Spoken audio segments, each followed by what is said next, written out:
வணக்கம் மலைமலர்.com நேயர்களே, நான் உயிர்மொழி டைரக்டர் ராஜா பேசுகிறேன். இது ஒரு வித்தியாசமான கதைக்களம் உள்ள படம். மனிதர்களோட 5 குணாதிசயங்களை பற்றி பேசுகிற படம். இந்த உலகத்தில் வந்து மனிதர்கள் வந்து 5 குணாதிசயம் தான். Alpha, beta, gamma, delta, omega, அந்த 5 குணாதிசயங்கள் தான் இருக்காங்க. இந்த 5 குணாதிசயங்களில் நீங்கள் யார் அப்படின்னு சொல்கிறதா வந்து இந்த உயிர்மொழி. டெக்னிக்கலாக பார்த்தீங்கன்னா இது ஒரு வெல்மேட் ஃபிலிம்.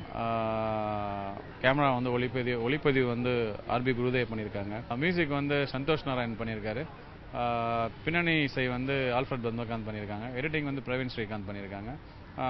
ஸோ ஓவராலாக பார்த்தா இட்ஸ் வெல்மேட் ஃபிலிம். ஒரே ஒரு சீனை வந்து ஒரு ஷார்ட்டாக ஒரு 5 minutes வித்தவுட் எடிட் பண்ணியிருக்கோம். அதுக்கப்புறம் பார்த்தா ஒரு 5 நிமிஷம் வந்து கிராஃபிக்ஸ் சாங் பண்ணியிருக்கோம். இன்ட்ரோடக்ஷன் வந்து ஒரு 10 minutes வந்து கிராஃபிக்ஸ் பண்ணியிருக்கோம். ஸோ ஓவராலாக பார்த்தீங்கன்னா நீங்கள் யார் இந்த கேரக்டரில் ஆல்ஃபா, பீட்டா, காமா, டெல்டா, ஒமேகாவில் வந்து நீங்கள் யார் அப்படின்னு சொல்கிறது தான் இந்த உயிர்மொழி. ஆல்ஃபா அப்படின்றவன் வந்து ஒரு சாக்ரிஃபைஸ்டு, ஒரு தியாகமான பிரான்மை, ஒரு டீம் லீடராக இருப்பார். பீட்டா அப்படின்றவன் வந்து ஒரு சுயநலவாதியாக இருப்பான். டெல்டா அப்படின்றவன் வந்து ஒரு சைக்கோவாக இருப்பான். ஒமேகா அப்படின்றவன் வந்து ஒன்றும் அறியாத ஒரு இன்னசென்ட்டாக இருப்பான். காமா அப்படின்றவன் வந்து செய்வமா வேணாமா அப்படின்னு சொல்லிட்டு ஒரு குழப்பவாதியாக இருப்பான். இதான் வந்து இந்த 5 கேரக்டர். மாலை மலர் நேயர்களுக்கு என்னுடைய பணிவான வணக்கங்கள். நான் தான் நடிகர் சாம்ஸ். நிறைய படங்களை என்ன பார்த்துருப்பீங்க காமெடி ரோலில். இந்த உயிர்மொழி அப்படிங்கிற படத்துலையும் வழக்கம் போல் காமெடி தான். இந்த உயிர்மொழி படத்தை டைரக்ட் பண்ணிக்கிறது ராஜா அப்படிங்கிறவர். இதுக்கு முன்னாடி நிறைய அட்வர்டைஸ்மெண்ட் ஃபிலிம்லாம் எடுத்துருக்கிறாரு. ஒரு அட்வர்டைஸ்மெண்ட் ஃபில்மை எடுக்கிறதுக்கு எவ்வளோ மெனக்கட்டு செதுக்கி எடுப்பாங்களோ அதே அளவுக்கு த்ரூ அவுட் த படம் ஃபுல்லாக இந்த படத்தை செதுக்கி எடுத்திருக்காரு அப்படின்னு தான் சொல்லணும்.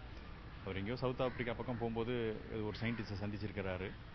அந்த சயின்டிஸ்ட்டு டிஎன்ஏ பற்றிய விஷயங்கள்லாம் சொல்லி உலகம் ஃபுல்லாக இருக்கிற மனிதர்களை 5 விதமான கேரக்டர்களாக தான் பிரித்து வச்சுருக்காங்க. 5 விதமான குணாதிசயங்கள் கொண்ட மனிதர்கள் தான் உலகம் ஃபுல்லாக இருக்காங்க. எல்லாரையும் அப்படியே 5 குரூப்பாக பிரிச்சிடலாம் அப்படின்ற மாதிரி சொன்னோன்னே ஆச்சரியமாக இருந்தது அவருக்கு.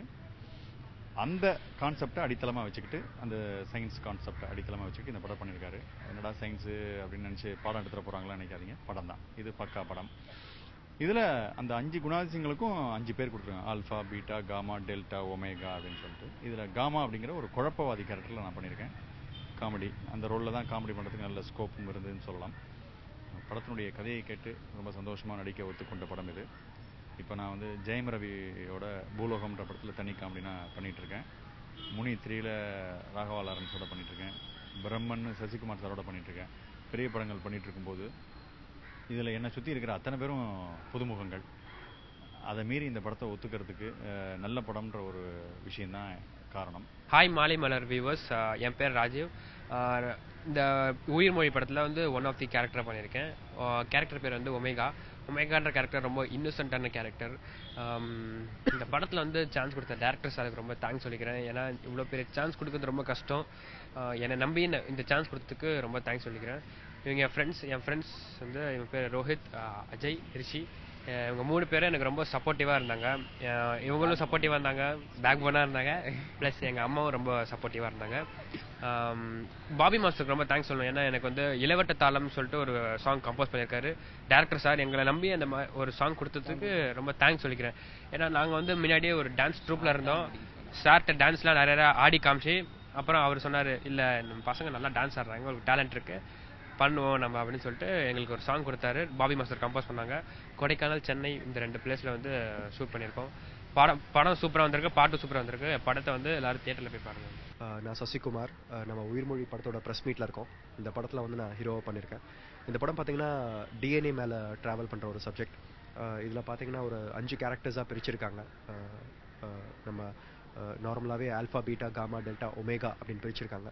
அதில் ஒரு கேரக்டர் பார்த்தீங்கன்னா ஒரு தனித்துவம் இருக்கும். இப்போது பீட்டா அப்படிங்கிற என் கேரக்டர் எடுத்துக்கிட்டிங்கன்னா அது வந்து ஒரு பெர்ஃபெக்ஷனிஸ்ட், ஒரு செல்ஃபிஷ், அதாவது ஒரு சுயநலவாதி அப்படின்ற ஒரு கேரக்டர் ரொம்ப அற்புதமாக வந்திருக்கு. அதே மாதிரி ஒரு கேரக்டரில் எடுத்திருக்கவங்களும் ரொம்ப அழகாகவும் பண்ணியிருக்காங்க. ஸோ கண்டிப்பாக இது எல்லாரும் நீங்கள் தியேட்டரில் பார்த்து என்ஜாய் பண்ணுவீங்க நம்புகிறேன். நான் ஆல்ஃபர்ட் பத்மகாந்த், உயிர்மொழி படத்தின் மியூசிக் டைரக்டர். இது எனக்கு முதல் படம். இந்த படத்தில் நான் பேக்ரவுண்ட் மியூசிக் பண்ணியிருக்கேன், ஆர்ஆர் பண்ணியிருக்கேன். Director Ilayaraja, I would like to thank him for giving this opportunity to me. Now, we both are friends for more than 15 years. நான் வந்து யூஎஸில் இருக்கும்போது அவர் சவுத் ஆஃப்ரிக்காலேருந்து ஒரு ஃபோன் பண்ணார் ஒரு சம் 5-6 years பேக். மாஸ்டர் ஒரு படம் எடுக்கணுன்னாரு. நாங்கள் சிரிச்சுக்கிட்டே பேசிக்கிட்டு இருந்தோம். கடைசியில் இன்னைக்கு அந்த படம் ரெடியாக இருக்குது படம் பார்க்குறதுக்கு. அவரை பற்றி சொல்லணும்னா, டேரக்டரை பற்றி சொல்லணும்னா, அவர் சகலகலா வல்லவன். Is a good editor. SS மியூசிக்கில் எடிட்டராக தான் அவர் வேலையை ஆரம்பித்தார். Is a good musician. 86 to 89 American காலேஜில் கலக்குனார். நல்ல பாடகர். Is a good director. இந்த படத்தை பார்த்து தெரியும். இந்த மாதிரி இஸ் அ குட் கேமராமேன். இந்த கேமரா அவருடைய ஆட் ஃபிலிம்ஸ்லாம் பார்த்தீங்கன்னா தெரியும். இப்படி ஒரு மல்டி டேலண்டட் ஃபெலோக்கிட்ட ஒர்க் பண்ணுறதுக்கு ஐ எம் வெரி ஹாப்பி. இந்த படத்தில் நிறைய ஸ்கோப் இருந்துச்சு மியூசிக்கு. He had given much space to prove the music. It's going to be a musical film சொல்லலாம். Apart from this 5 character base பண்ண song. Alpha, beta, gamma, delta, ஒமேகான்ட்டு 5 பேர்த்துக்கும் 5 different music இருக்கும். இதில் ஒரு ஸ்பெஷலாக சொல்லணும்னா, இந்த படத்தில் கட் அண்ட் பெஸ்டே கிடையாது. எக்ஸப்ட் த தீம் மியூசிக், அது மட்டும் வந்திருக்கும். மற்ற அந்தந்த எஃபெக்ட்ஸ் அந்தந்த இடத்துல என்னென்ன உணர்ச்சிகள் இருக்கோ அந்த உணர்ச்சிக்கு ஏற்ற மாதிரி மியூசிக் பண்ணி ரொம்ப அற்புதமாக வந்திருக்கு. மாலை மலர் நேயர்களுக்கு என்னோட வணக்கம். நான் உயிர்மொழி படத்தோட தயாரிப்பாளர் சண்முகப்பிரியா பேசுகிறேன். இப்போ எங்களோட படம் எல்லாம் முடிவடைந்த நிலையில் திரைக்கு வர்றதுக்கு ரெடியாக இருக்குது. விரைவில் திரைக்கு வந்துடும். ஓவராலாக படம் ரொம்ப நல்லா வந்திருக்கு. I want to thanks my overall team, director, technicians, cameraman எல்லோரும் ரொம்ப கோஆப்ரேட்டிவாக இருந்தாங்க. எல்லாரோட கோஆப்ரேஷன் எங்களுக்கு ஒரு நல்ல அவுட்புட் கொடுத்துருக்கு. நாங்கள் எதிர்பார்த்ததை விட மூவி ரொம்ப நல்லா வந்திருக்கு. மனிதனோட குணாதிசயங்கள் பற்றின ஒரு படம். இது ஒரு டிஎன்ஏ பேஸ் பண்ண படம். அதுக்காக இது சயின்ஸ் அப்படின்ற மாதிரி இருக்காது. இது வந்து இட்ஸ் அ லவ் த்ரில்லர் மாதிரியான ஒரு கமர்ஷியல் மூவி தான். அதாவது மனிதர்களில் வந்து 5 குணங்கள் உள்ளவங்க மட்டும்தான் இருக்காங்க. 1 கோடி மக்களை எடுத்துக்கிட்டாலும் எல்லாரும் இந்த 5 குணாதிசயத்துக்குள்ளே தான் இருக்கிறாங்க. அப்படிங்கிறது தான் இந்த கதையோட கதைக்களம். அந்த 5 குணாதிசயங்கள் என்னென்னா, alpha, beta, gamma, delta, omega.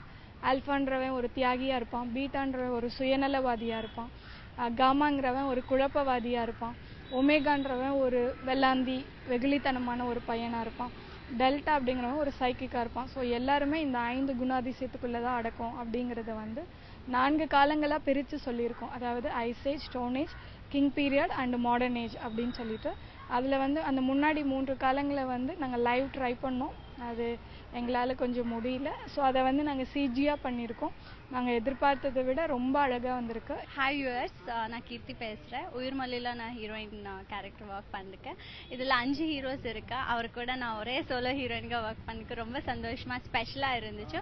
ஆமாம், இதில் நான் கண்ணு தெரியாத பொண்ணு மாதிரி பண்ணிருக்கேன். அதுக்கு நிறையா கஷ்டப்படுறேன். இது என்னோட முதல் படம்ல இந்த மாதிரி கேரக்டர் எனக்கு வந்திருக்கு. ரொம்ப சந்தோஷம். என்னோட டைரக்டருக்கும் ப்ரொடியூசருக்கும் எல்லாருக்கும் ரொம்ப நன்றி. இந்த படம் ரொம்ப சீக்கிரமாக ரிலீஸ் ஆகுது. Please go and watch it in theatres. Thank you.